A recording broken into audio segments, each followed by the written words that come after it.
take it from the top. Where did you start? Where did you end? All the places in between. We've seen, obviously, a multitude of different clips of your trip. And it shows just how much people are suffering. And nothing's being done to mitigate any of these problems, whether at the local, state, or federal level. Our country is broken. Take it away. Yeah. I named the trip Economic Hellscape, kind of tongue in cheek. But then when I was out there, I realized, no, that's really accurate, actually. We started in Philadelphia, where, like many other cities, gentrification is really thick. There was actually a low-income apartment complex near Drexel University, UPenn, predominantly Black, low-income residents that got an eviction notice about a year ago, but now they have been given 2 months to leave because the landlord's selling to a real estate developer, and the presumption is they're going to be trying to expand the universities. That's something going on around the country where colleges are buying up properties where low-income people live to expand their campuses. So a protest encampment has sprung up on this low-income complex with tents, residents inviting community members to basically protest 24/7 in these tents. So we spoke with residents there. A couple days after we left, of course, a judge ordered the tents and the protesters to leave. So that was the first stop. That was really, really, really, really powerful, speaking with these residents who are really struggling, and they have nowhere else to go. You can't just look for another apartment these days and find something comparable to what you're paying. So we went to Altoona next, which is Western Pennsylvania, kind of Trump country, where we spoke with 5 or 6 residents, kind of the few progressives in town, who, I mean, it's just heartbreaking. One woman, between her and her boyfriend, they're raising 8 children.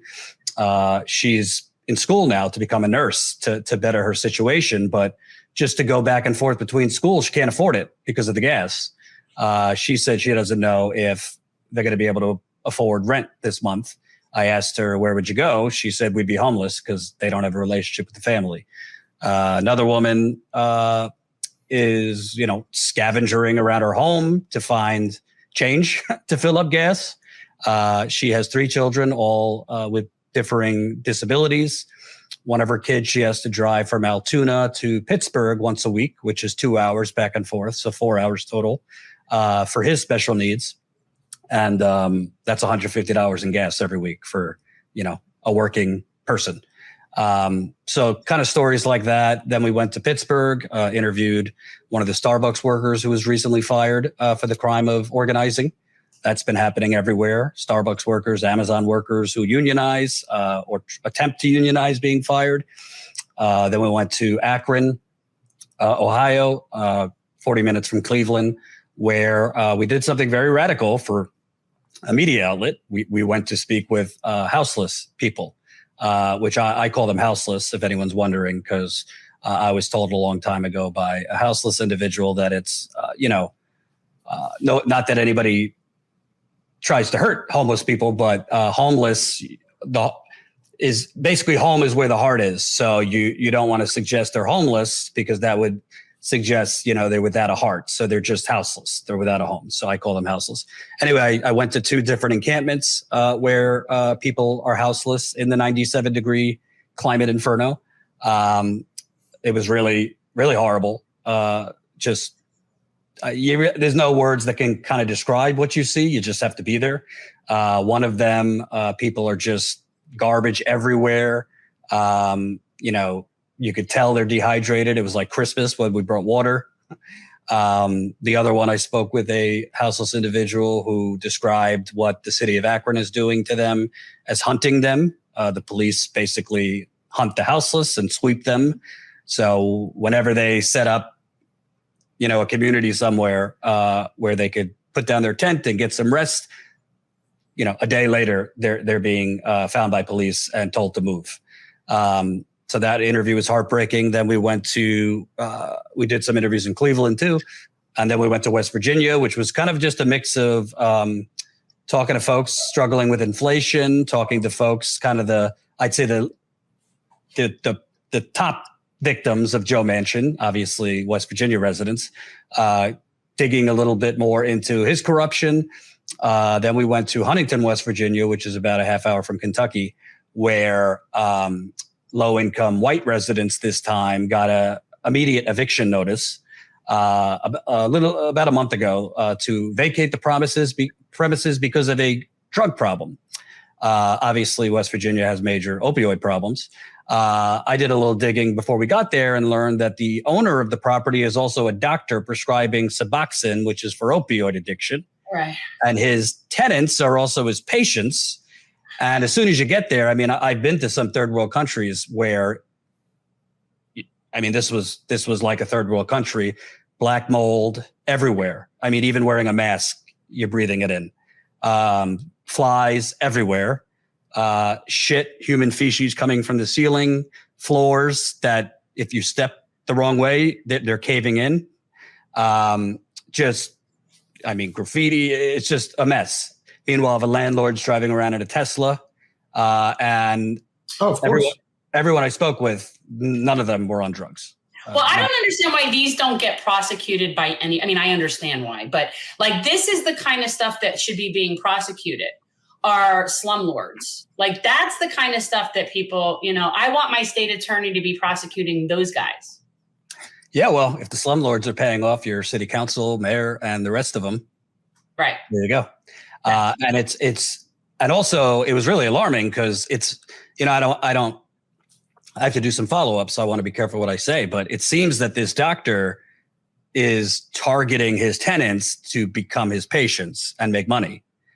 Because people were telling me as soon as they moved in, they were getting pamphlets from the landlord, who is the son of the property owner, who's the doctor, handing out pamphlets for his opioid addiction treatment. There's also some things where the doctor might be double billing HUD to get more money. So really, really shady stuff, but it was really alarming. I mean, I interviewed a few people during the live stream, and then I went back after the live stream, and several of them were on oxygen. And these are not like 90-year-olds. We're talking 40s, 50s on oxygen because of the black mold in this building. And that's during a pandemic that attacks your respiratory system. I interviewed one woman. It was heartbreaking.